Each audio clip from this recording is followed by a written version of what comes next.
ठंडों में अगर 1% का भी खाना बच जाए, जैसे दाल, रोटी, चावल, उसका क्या किया जाए? उसका कुछ ऐसा किया जाए कि बढ़िया से नाश्ते तैयार हो जाए पूरी फैमिली के लिए। तो यहाँ देखिए, मैं आपको 2 टाइप के नाश्ते बताऊंगी। ये चॉइस आपकी है, आपको क्या बनाना है। एक ही रेसिपी को डबल कर सकते हो या 2 तरीके के नाश्ते बना सकते हो, कभी वैसा कभी ऐसा। चलिए कैसे बनते हैं उसके लिए मैंने यहाँ पर दाल ली है। अक्सर ये दाल बच जाती है, कोई भी दाल हो वो चलेगी। उसमें थोड़ा पानी डालकर मिक्सी में ग्राइंड करके उसे मिक्स कर दीजिए, प्लेन कर दीजिए। अब इसी में एक छोटी कटोरी बेसन डालकर थोड़ा और पानी डालकर आप इसे भी ग्राइंड कर लीजिए। बेसन के बदले आप सूजी भी यूज़ कर सकते हैं। अब इसमें थोड़ा सा नमक और थोड़ा हल्दी भी डाल दीजिए और इसे पीस लीजिए। नमक आप अपने हिसाब से डालिए, क्योंकि दाल में जितना डला हो उसके हिसाब से डालिए। अब ये मिश्रण, ये घोल तैयार है। इस घोल को आप 2 बाउल में डाल दीजिए, क्योंकि हमें 2 नाश्ते बनाने हैं। अब जो रोटियां हमारे पास बची हैं, इसे सूखे जार में बारीक कट करके ग्राइंड कर लीजिए, जैसे हम ब्रेड क्रम्स बनाते हैं। अब दाल और बेसन का मिश्रण हम 2 भागों में बांट लिया है, तो एक मिश्रण में हम डालेंगे एक अलग टाइप का नाश्ता, जिसमें मैं डाल रही हूँ बारीक कटी हुई सब्जियाँ, जैसे गाजर, ग्रेट किया हुआ पत्ता गोभी, टमाटर, हरी मिर्च, फ्रेंच बीन, नींबू का रस, बारीक कटी हुई लाल मिर्च, हरा धनिया। जो भी आपके पास सब्जियाँ हो, कोई इशू नहीं, आपको जो सब्जियाँ खाते हो वही आप डालिए। अगर आपके बच्चे छोटे छोटे टुकड़ों में कटी हुई सब्जी नहीं खाते, ऐसे मेरे कई व्यूअर्स कहते हैं, तो उनको आप ग्राइंड भी कर सकते हो। अब इसमें हम थोड़ा नमक वगैरह भी डालेंगे जो आपको पसंद हो, सब्जियों के अकॉर्डिंग। लाल मिर्च, हरी मिर्च।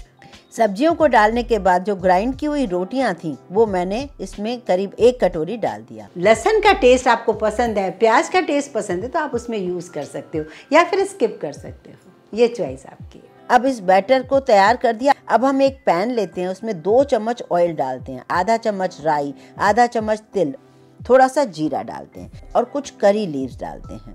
इन सबको सीखने के बाद इस मिश्रण को आप मिक्स कीजिए और 1/4 टीस्पून मीठा सोडा डालकर, हरा धनिया डालकर आप मीडियम फ्लेम करके सारे मिश्रण को धीरे धीरे करके इस पूरे पैन में डाल दीजिए।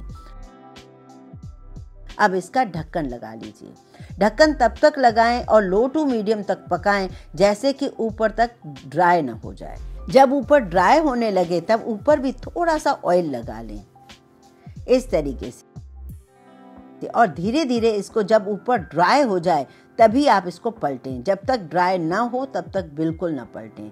आप चम्मच से भी पलट सकते हैं या इस तरीके से थाली से भी पलट सकते हैं। ये देखिए, आ गया ना मजा नाश्ते को देखकर। इस क्रिस्पी से नाश्ते को देखकर कौन कहेगा रात की बची दाल है और ये रोटियां हैं। अब हम इसे कहने को हांडवो भी कह सकते हैं, मिक्स वेजिटेबल पिज़्ज़ा भी कह सकते हैं, जो आप कहना चाहें। आप इसे पलट कर नीचे की तरफ से भी पका लीजिए। अब आपको ढकना नहीं है, बस नीचे से पकाना है। फ्लेम आपकी लो टू मीडियम ही रहेगी जब तक कि नीचे भी वो क्रिस्प ना हो जाए। ज़रूरत लगे तो साइडों से थोड़ा सा ऑयल लगा लीजिए। जब ये पूरा पक जाए तब इसे धीरे से प्लेट में निकाल लीजिए। अब आपकी चॉइस है, आप ऐसे ही सर्व कर सकते हैं, क्योंकि ऐसे ही बहुत अच्छा लग रहा है। आपका मन करे इस पर चीज़ ग्रेट कर दें, जैसे बच्चे अट्रैक्ट होकर खाएं, या फिर पनीर ग्रेट करके भी आप सर्व कर सकते हैं। पिज़्ज़ा की तरह इसे कट कीजिए और बच्चों को सर्व कर लीजिए। इसे सॉस के साथ या हरी चटनी के साथ सर्व कीजिए।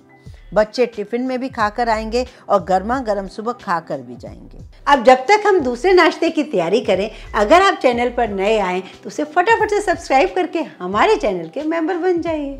अब बारी आती है इस मिश्रण की। इस मिश्रण में थोड़ा सा हरा धनिया, 2 टेबलस्पून सूजी डाल दीजिए, जिससे ये नाश्ता और भी क्रिस्पी हो। मैं इस मिश्रण से एक और नाश्ता बना रही हूँ जो कि आपको बहुत पसंद आएगा। एक और बात, आप चाहें तो इसी घोल में रोटियों की लंबी लंबी स्लाइस कट करके डिप करके पकौड़े भी बना सकते हैं। कोई मेहमान आए उसे भी खिला सकते हैं। इस मिश्रण में 1/4 टीस्पून मीठा सोडा डालकर इस मिश्रण को आप मिक्स कीजिए। अब यहाँ पर लीजिए 2 पीस ब्रेड के। ब्रेड को आप इस तरीके से डिप करके तवे पर थोड़ा सा बटर या ऑयल लगाकर रखते जाइए। यहाँ मेरा बर्तन छोटा है, आप ये गलती मत करिए। बड़ा बर्तन लीजिए जिसमें ब्रेड अच्छे से डिप हो जाए। बस धीरे से डिप करते हुए हम दोनों ब्रेड को तवे पर रख लेते हैं। ये नाश्ता आपको स्ट्रीट स्टाइल लगेगा, बहुत पसंद आएगा और अक्सर हमें इस तरीके का नाश्ता मिलता है। दोनों ब्रेड पर अच्छे से जब हमने इस दाल और बेसन का मिश्रण लगा दिया, तब आप बारीक कटी हुई सब्जियां इसके ऊपर मनपसंद डाल दीजिए, जैसे गाजर, पत्ता गोभी, टमाटर, प्याज। मैंने प्याज लहसुन का यूज़ इस नाश्ते में नहीं किया है, आप चाहें तो कर सकते हैं, जो जैसा आपको पसंद आए।